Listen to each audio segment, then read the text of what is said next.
This is the Lone Creator YouTube. We hope this video helps. You start by assembling only the assets you'll use and setting the timeline so everything plays smoothly.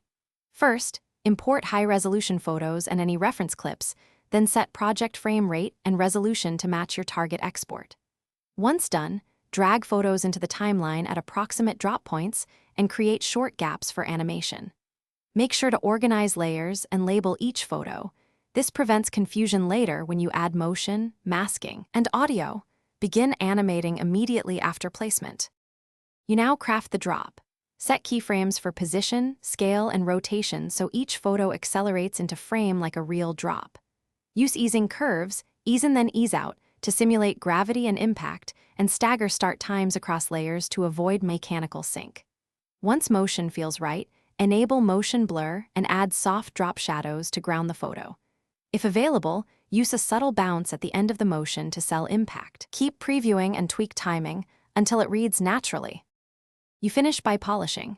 Apply a quick color grade and match contrast across photos, add impact sound effects and tighten audio peaks to the drop frames, and insert subtle transitions or overlays if needed.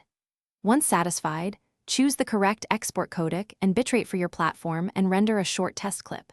If you see jitter or dropped frames, pre-render problem sections as pre-comps or raise the project frame rate.